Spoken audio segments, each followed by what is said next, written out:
चलिए, hello friends. Today हम पढ़ेंगे accounting for not for profit organisation, जो कि 12th के टर्म 2 में है। हम इसको कंप्लीट करेंगे कि accounting for not for profit organisation क्या होता है। सबसे पहले हमें यह समझ लेना काफ़ी ज़रूरी है कि अकाउंटिंग करना है हमें नॉट फॉर प्रॉफिट ऑर्गेनाइजेशन का, एक ऐसी ऑर्गेनाइजेशन का जिसको प्रॉफिट अर्न करने के मोटिव से नहीं बनाया गया है। तो इसमें आपको ध्यान देने वाली बात यह है कि अभी तक जो आपने 11th क्लास में सीखी थी या 12th में जो भी सीखा है आपने, कंपनी की अकाउंटिंग, पार्टनरशिप की अकाउंटिंग, अगर नहीं सीखा होगा तब भी 11th में जो आपने सोल प्रोप्राइटर की final account, profit and loss account बनाया, उसमें आपने देखा कि बिजनेस को प्रॉफिट मोटिव के लिए स्टार्ट किया गया था और हमने साल भर अकाउंटिंग करके प्रॉफिट एंड लॉस अकाउंट निकाला, प्रॉफिट निकाला या लॉस निकाला, और फिर हमने बैलेंस शीट बनाया। तो सबसे पहले ये देखना है हमें कि बिजनेस होता है, बिजनेस का मतलब ये होता है प्रॉफिट अर्न करने के लिए बनाना। अब आप अगर कहोगे कि कोई मंदिर है वो बिजनेस करती है, तो ये सही नहीं होगा, क्योंकि मंदिर एक रिलीजियस प्लेस है। मंदिर हो, मस्जिद हो, गुरुद्वारा हो, कुछ भी हो, चर्च हो। तो कहने का मतलब है कि बहुत सारे ऑर्गेनाइजेशन हैं हमारे सोसाइटी में जो कि प्रॉफिट अर्न करने के लिए नहीं बनाया जाता है। अच्छा, एक दो एग्जांपल और है जो आपको सुन के लगेगा कि शायद ये तो प्रॉफिट अर्न करने के लिए बनाया ही जाता है, बट इसको भी नॉन प्रॉफिट ऑर्गेनाइजेशन क्यों कहते हैं। अगर मैं बोलूँ आपको, हॉस्पिटल को भी इसीलिए बोला जाता है कि वो मरीजों की सेवा देने के लिए बनती है, बट आपको पता है प्रैक्टिकली आजकल हॉस्पिटल सबसे अच्छी बिजनेस है। स्कूल को भी बोला जाता है कि this is a not profit organisation, कि वो एजुकेशन देने के लिए, एजुकेशन इम्पार्ट करने के लिए बनाई गई है, प्रॉफिट मोटिव नहीं है उस बिजनेस का। अगेन ऐसे ही है हॉस्पिटल, स्कूल, कॉलेजेस। अब कुछ और ऑर्गेनाइजेशन होती है, जैसे मैं बोलूं आपको कि आप 10-12 फ्रेंड है जो कि चाहते हैं कि हम एक क्रिकेट क्लब बनाएं।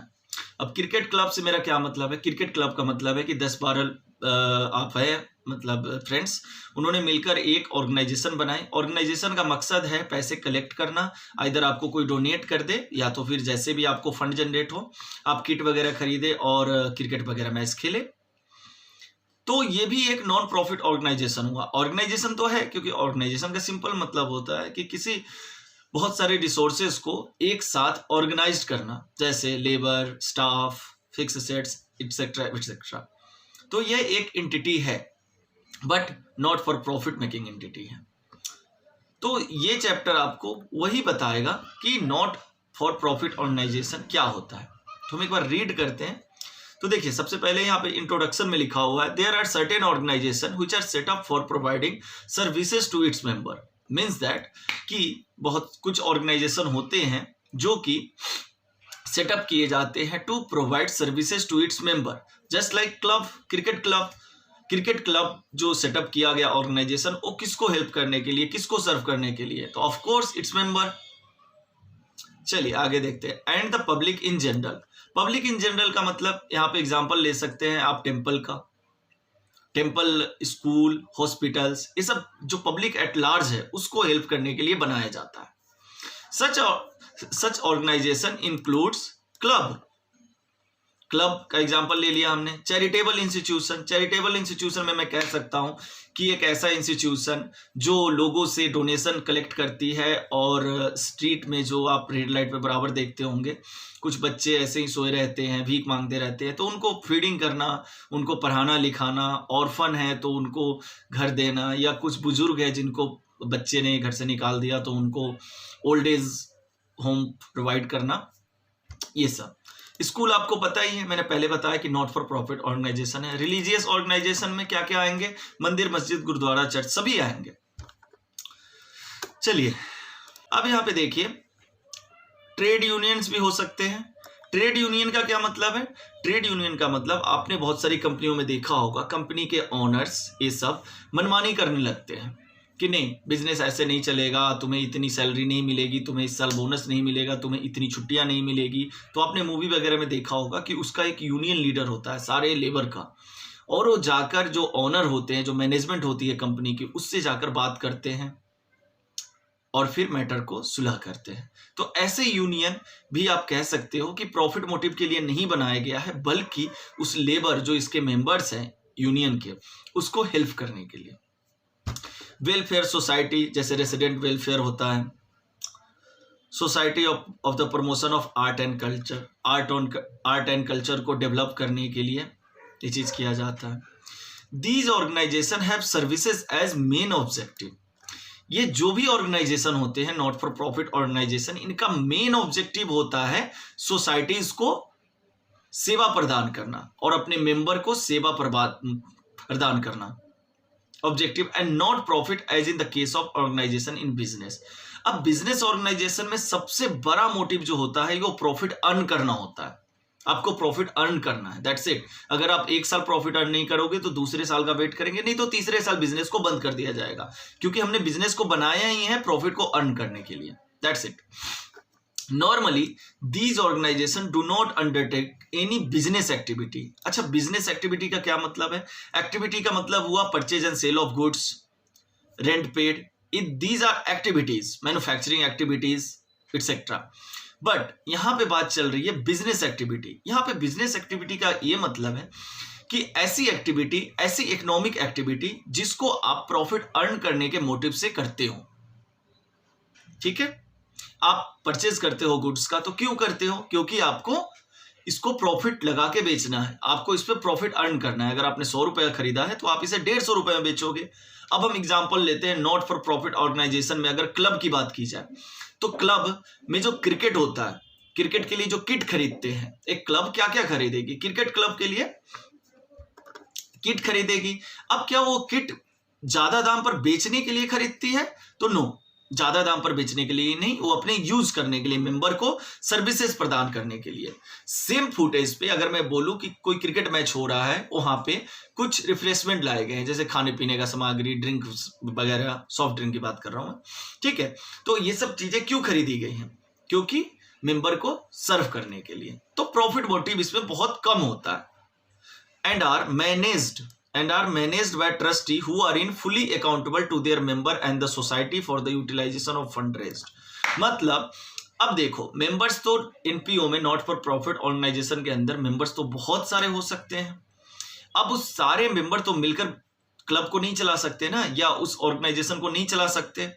जैसे कंपनी में होता है, शेयर होल्डर तो बहुत सारे होते हैं, पूरे देश में हो सकते हैं, देश से बाहर हो सकते हैं। तो हम बोर्ड ऑफ डायरेक्टर को सिलेक्ट कर लेते हैं, 5 लोग जो इंटेलेक्चुअल होते हैं, जो कंपनी को मैनेज करना जनरली जानते हैं। एनपीओ में भी हम वही करते हैं, मेंबर चाहे बहुत हो सकते हैं, बट हम उसको मेंबर सब मिलकर डिसाइड करके कुछ लोगों को सिलेक्ट कर लेते हैं देमसेल्फ कि ये हमारे बिहाफ पे एग्जीक्यूटिव डिसीजन लेंगे और मैनेज करेंगे और हमारे फंड को काफी अच्छे से मैनेज करेंगे। आगे देखते हैं। Hence they also have to maintain proper accounts and prepare the financial statement which take the form of receipt, payment, income, expenditure sorry and balance sheet। अब बात आती है हमारे चैप्टर की। हम पढ़ रहे हैं अकाउंटिंग। अकाउंटिंग का मतलब यह है कि अगर कहीं पे मनी है, where there is money involved, there must be a accountant to record the transaction, financial transaction। अब अगर बिजनेस प्रॉफिट अर्न करने के लिए बनाया गया हो या प्रॉफिट अर्न करने के लिए नहीं बनाया गया हो, फाइनेंशियल ट्रांजैक्शन तो होंगे, सेल एंड परचेज होंगे, सर्विसेज होंगे, बैंक अकाउंट खुलेंगे, एक्सपेंसेस इनकर्ड होंगे, कुछ इनकम भी आ सकते हैं। तो ये सब को रिकॉर्ड करने के लिए आपको अकाउंटिंग करनी पड़ेगी, ठीक है। तो वो प्रॉफिट मोटिव हो या नॉन प्रॉफिट मोटिव हो, डजंट मैटर, अकाउंटिंग तो दोनों का होता है। लेकिन हाँ, दोनों में चूंकि नेचर ऑफ बिजनेस फर्क है। अब जैसे एक मैन्युफैक्चरिंग कंसर्न, अगर हम प्रॉफिट मोटिव भी ले, मैन्युफैक्चरिंग कंसर्न और ट्रेडिंग कंसर्न, इन दोनों की अकाउंटिंग में थोड़े डिफरेंस होते हैं। मैन्युफैक्चरिंग कंसर्न के केस में मैन्युफैक्चरिंग अकाउंट बनता है जो ये दिखाता है कि कितने का रॉ मटेरियल्स आया और कितने का फिनिश गुड्स बना, और पर ट्रेडिंग अकाउंट में ये नहीं दिखाता कितने का रॉ मटेरियल्स आया और गुड्स बना, बल्कि उसमें ये दिखाता है कि हमने कितना में खरीदा और कितना में बेचा, हमें ग्रॉस प्रॉफिट क्या हो। वैसे ही नॉट फॉर प्रॉफिट ऑर्गेनाइजेशन में कुछ पेक्यूलर आइटम है जिसका ट्रीटमेंट डिफरेंट ढंग से किया जाता है, जो कि आपको प्रॉफिट मोटिव एंटिटी में देखने को नहीं मिलता है। तो अब हम देखते हैं कि इसके फाइनेंशियल स्टेटमेंट क्या होते हैं। अब देखो, जर्नल, लेजर, ट्रायल बैलेंस, ये सब तो सबके ही होते हैं। बात आती है फाइनल अकाउंट की, जहां पे डिफरेंशिएट करते हैं हम कि नॉट फॉर प्रॉफिट ऑर्गेनाइजेशन के फाइनल अकाउंट में क्या क्या होते हैं और प्रॉफिट मोटिव वाले, प्रॉफिट मेकिंग एंटिटी वाले में क्या होती है। तो सबसे पहली चीज आपको लिंक करके सीखना है इसको।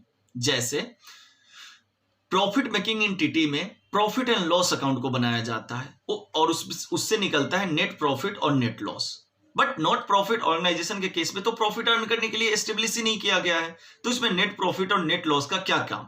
यहां पे हो सकता है कोई अलग वर्ड, जैसे कि ऐसा हो सकता है कि हमने इतना डोनेशन कलेक्ट किया या हमने इतना फंड जनरेट किया, हमारी इतनी टिकट सेल हुई मैच करने के कारण और फिर इतने का हमारा खर्चा आया, तो वो प्रॉफिट नहीं हुआ क्योंकि वो फिर से इस्तेमाल होगा, क्योंकि प्रॉफिट बोलेंगे तो फिर मेंबर मांगेंगे कि प्रॉफिट में हिस्सा दो, सीधी बात। तो हम उसको नेट प्रॉफिट जो हम प्रॉफिट मेकिंग एंटिटी के लिए यूज करते हैं, हम एनपीओ के लिए उसको सरप्लस वर्ड यूज करेंगे, आधिक्य, मतलब excess of income over its expenditures for a particular period is called surplus. और जो लॉस आप यूज करते हो नॉन प्रॉफिट मेकिंग एंटिटी में, एनपीओ में हम उसको डिफिसिट का नाम देंगे। आपको शायद जानकारी नहीं होगी, भारत सरकार की भी जो बनती है फाइनल अकाउंट, तो उसमें नेट प्रॉफिट नेट लॉस नहीं होता, वहां पे सरप्लस या डिफिसिट होती है फंड्स की, ठीक है। तो जो प्रॉफिट एंड लॉस अकाउंट बनता है आपके प्रॉफिट मेकिंग एंटिटी के लिए, वो नॉट फॉर प्रॉफिट ऑर्गेनाइजेशन के केस में इनकम एंड एक्सपेंडिचर अकाउंट बनता है और उसके जो रिजल्ट आते हैं आइदर सरप्लस आएंगे या तो फिर डिफिसिट आएंगे। कब आएंगे कैसे आएंगे हम देखेंगे, और आपको पता भी है बैलेंस शीट प्रॉफिट मेकिंग के लिए भी सेम है और नॉट प्रॉफिट मेकिंग ऑर्गेनाइजेशन के लिए भी सेम है। एक और अकाउंट होता है, कैश बुक की तरह होता है, जो प्रॉफिट मेकिंग एंटिटी में होता है, जिसमें आप डेबिट साइड में सारे कैश और बैंक की रिसिप्ट को इंटर करते हैं और क्रेडिट साइड में आप कैश और बैंक से जितनी पेमेंट की गई है उसको रिकॉर्ड करते हैं। इसमें उस अकाउंट को रिसिप्ट्स एंड पेमेंट अकाउंट कहा जाता है। आगे हम देखेंगे, आगे बढ़ते हैं और देखते हैं characteristic of not for profit organisation. Characteristic of not for profit organisation क्या होता है? Such organizations are formed for providing services to a specific group or public at large, such as education, healthcare, recreation, sports and so on, without any consideration of caste, creed and color। मतलब organisation जो होती है not for profit organisation, ये specific group of people और public at large को help करने के लिए। यहाँ पे स्पेसिफिक ग्रुप का क्या मतलब है? जैसे अगर कोई क्रिकेट क्लब है तो वो सिर्फ क्रिकेट खेलने वालों को लिए ही बनाया गया है, तो वो जनरल पब्लिक को हेल्प नहीं कर रहा, जनरल पब्लिक को सर्व नहीं कर रहा, ठीक है। अब एजुकेशन, हेल्थ केयर भी देता है जिसमें हॉस्पिटल्स आ जाते हैं। रिक्रिएशन का मतलब पुल्स वगैरह या ये जिम जो आप देखते हैं, जो पार्क वगैरह है, ये सब स्पोर्ट्स ऑन। और इसमें नहीं देखा जाता कि आपकी कास्ट क्या है, क्रीड क्या है और कलर क्या है, मतलब व्हाइट है, ब्लैक है, कौन सा जाति का है, ये सब नहीं देखा जाता। Its sole aim is to provide services either free of cost और nominal cost and not to earn profit. मतलब तीन चीजें ध्यान रखनी है, या तो फ्री ऑफ कॉस्ट देगी सर्विसेज, नहीं तो फिर नॉमिनल कॉस्ट पे देगी। नॉमिनल कॉस्ट का मतलब होता है, आप देखिए अगर कोई आपको फ्री में कोई चीज दे रहा है, एक बुक है जिसकी कॉस्ट आती है 100 रुपए और मार्केट में 600 की बिकती है, अब उसका ऑथर सोचता है कि इसको मैं ऐसे ही बेच दूं, स्टूडेंट की हेल्प हो जाएगी, तो 100 रुपए जो कॉस्ट है उसकी तो रखनी चाहिए क्योंकि वो अपनी तरफ से हेल्प करना चाहता है। बट प्रिंटिंग प्रेस वाला थोड़े ना उसको फ्री में कर देगा कि आप फ्री में बेचते हैं इसलिए हम आपको प्रिंट भी बुक फ्री में कर दें, ठीक है। बट प्रॉफिट अर्न नहीं होना चाहिए। अगर आप पैसे कलेक्ट भी कर रहे हैं तो नॉमिनल चार्ज ही कलेक्ट करें। दूसरा पॉइंट है, these are organised as charitable trust societies and subscriber to such organisation are called member. मतलब इसको चैरिटेबल ट्रस्ट भी कहते हैं। चैरिटेबल ट्रस्ट मैंने पहले ही आपको बता दिया कि वो सब ट्रस्ट जो हेल्पिंग पुअर, अब देखिए डॉग्स के लिए भी होते हैं, स्ट्रीट डॉग्स जो होते हैं उनको खाना नहीं मिलता या कुछ नहीं मिलता तो उनको भी हेल्प करना एक चैरिटेबल काम माना जाता है। और इसके जो मेंबर्स होते हैं, जो नॉट फॉर प्रॉफिट ऑर्गेनाइजेशन के मेंबर्स, जो मतलब सब्सक्राइबर होते हैं, जो इसमें पार्टिसिपेट करते हैं या जो फंड देते हैं, फंड को तो डोनर कहते हैं, बट जो पार्टिसिपेट करते हैं एक्टिवली तो उसको हम क्या कहते हैं? मेंबर्स कहते हैं। देयर अफेयर्स, कामकाज, are usually managed by managing executive committee elected by its member, जो कि मैंने पहले ही बताया, मेंबर्स अमंग देमसेल्फ कुछ एक मतलब मैनेजर और एग्जीक्यूटिव को हायर कर लेते हैं, सिलेक्ट कर लेते हैं, इलेक्ट कर लेते हैं काम को देखने के लिए। अब इसकी आती है सोर्सेस ऑफ इनकम, मतलब नॉट फॉर प्रॉफिट ऑर्गेनाइजेशन के सोर्सेस क्या हो सकते हैं इनकम के। तो पहला है सब्सक्रिप्शन फ्रॉम इट्स मेंबर। बिल्कुल, अगर आपकी कोई ऑर्गेनाइजेशन बनाया है तो उसके बहुत सारे मेंबर हैं, तो आप उससे सब्सक्रिप्शन लेंगे हर महीने का, कि 100 रुपये हुआ, 200 रुपये हुआ, जो भी हुआ। कभी कभी कुछ लोग मेंबर नहीं भी होते हैं, फिर भी वो देखते हैं कि ये सोसाइटी बहुत अच्छा काम कर रही है, ये ऑर्गेनाइजेशन बहुत अच्छा काम कर रही है, तो समटाइम उसको डोनेशन दे देती है। लीगेसी का मतलब होता है बिल। जैसे कोई मरने वाला आदमी हो, ठीक है, अब उसके बच्चे जो है वो मतलब नालायक निकल गए, ठीक है, नालायक निकल गए, तो अब वो चाहता है कि मेरे स्टेट का मरने के बाद जो भी हिस्सा है वो सारे इस ट्रस्ट को चला जाए, ठीक है। ग्रांटिंग एड, गवर्नमेंट ग्रांट भी दे देती है समटाइम। इनकम फ्रॉम इन्वेस्टमेंट, अब जैसे इनके पास फंड आता है तो इमीडिएट एक्सपेंस नहीं होता है, तो ये कभी फिक्स डिपॉजिट ये सब में पैसे को लगा देते हैं, तो उससे कुछ इनकम आती है। फिफ्थ पॉइंट है the funds raised by such organisation through various source are credited to capital fund और जनरल फंड। ऑफ कोर्स, जैसे कैपिटल अकाउंट में जो कैपिटल एम्प्लॉयड लगाया जाता है बिजनेस को चलाने के लिए, उसको कैपिटल में डालते हैं, यहाँ पे वो कैपिटल फंड होता है या जनरल फंड कहते हैं उसको। सरप्लस मतलब net profit, excess of income over its expenditure generated in the form of excess of income over expenditure is not distributed, जो कि मैंने पहले ही आपको बोला है, amongst the member, it is simply added to the capital fund। इसको जमा करके रख लिया जाता है खर्च करने के लिए। The not-for-profit organization earn their reputation on the basis of their contribution to the welfare of the society rather than the customer or owner satisfaction। ये मेंबर को सेटिस्फाई करने के लिए नहीं बनाया जाता, ये सोसाइटी को वेलफेयर प्रोवाइड करती है और सर्विसेज देती है, ताकि एक अच्छा सोसाइटी, एक अच्छा समाज बन सके। The accounting information provided by such organization is meant for the present and potential contributor and meet the statutory requirement।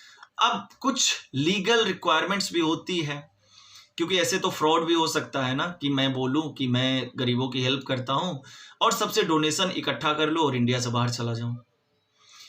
तो डीप में नहीं जाना इस चीज को। तो इन सब ऑर्गेनाइजेशन पे सरकार की नजर होती है, गवर्नमेंट की नजर होती है। देयर आर वेरियस रूल्स, क्योंकि डोनेशन देने वाला इंडिया से बाहर का भी हो सकता है, तो फॉरेन करेंसी आते हैं, तो ये सब बहुत सारे रूल्स होते हैं जिसको मानना पड़ता है।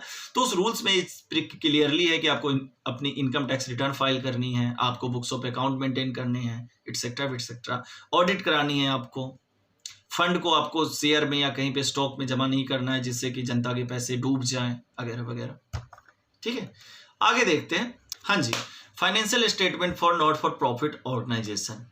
फाइनेंशियल स्टेटमेंट क्या होते हैं नॉट फॉर प्रॉफिट ऑर्गेनाइजेशन की? As I have already said कि फाइनेंशियल स्टेटमेंट जो होते हैं नॉट फॉर प्रॉफिट ऑर्गेनाइजेशन के होते हैं, दो कंटेन करते हैं, receipt and payment account, income and expenditure account, balance sheet. अब हम आगे देखते हैं, डिफरेंशिएट करते हैं कि एक प्रॉफिट मेकिंग एंटिटी और एक नॉन प्रॉफिट मेकिंग एंटिटी में क्या डिफरेंस होता है।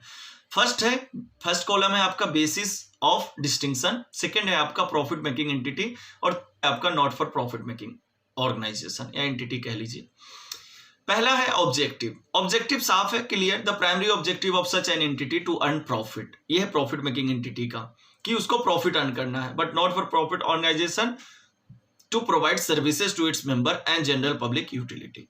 सेकेंड है source of finance. Source of finance owner fund होता है या लोन फंड होता है या एक्युमुलेटेड प्रॉफिट होता है प्रॉफिट मेकिंग एंटिटी के लिए, जबकि नॉट फॉर प्रॉफिट ऑर्गेनाइजेशन के लिए ये contribution from member, outside donor, ये सब होते हैं सोर्स ऑफ फाइनेंस, डोनेशंस वगैरह, legacies etcetera. Result of business operation, अगर प्रॉफिट मेकिंग एंटिटी में आप जाएंगे तो उसका जो रिजल्ट होता है वो आइदर प्रॉफिट होता है या लॉस होता है। प्रॉफिट का मतलब होता है excess of income over its expenditure, और लॉस का मतलब होता है excess of expenditure over its income, ठीक है। नॉट फॉर प्रॉफिट ऑर्गेनाइजेशन में नेट जो excess of income over expenditure होता है उसको हम सरप्लस कहते हैं, और जो excess of expenditure over income होता है उसको हम डिफिसिट कहते हैं। और ये दोनों चीजें प्रॉफिट मेकिंग एंटिटी के केस में कैपिटल अकाउंट में ट्रांसफर होते हैं, ओनर फंड में ट्रांसफर होते हैं, नेट प्रॉफिट और नेट लॉस। और नॉट फॉर प्रॉफिट ऑर्गेनाइजेशन के केस में जो सरप्लस और डिफिसिट होता है वो कैपिटल फंड में एड बैक और लेस बैक किया जाता है। जो financial statement profit making entity में होता है वो होता है मैन्युफैक्चरिंग अकाउंट, अगर मैन्युफैक्चरिंग किया जा रहा है तो, ट्रेडिंग अकाउंट अगर ट्रेडिंग किया जा रहा है, प्रॉफिट एंड लॉस अकाउंट वो तो एडमिनिस्ट्रेशन के लिए, सबके लिए बनता है, एंड बैलेंस शीट बनती है। But financial statement of non profit organisation के लिए रिसिप्ट एंड पेमेंट अकाउंट बनता है, ट्रेडिंग अकाउंट भी कभी कभी बनता है अगर ट्रेड किया जाता है तो, इनकम एंड एक्सपेंडिचर अकाउंट भी बनता है, और फिर बैलेंस शीट बनता है। अब आज के लिए हम इतना ही। आज का सिर्फ एनपीओ का इंट्रोडक्शन था। हम नेक्स्ट क्लास में ये देखेंगे रिसिप्ट एंड पेमेंट अकाउंट क्या होता है। Thank you.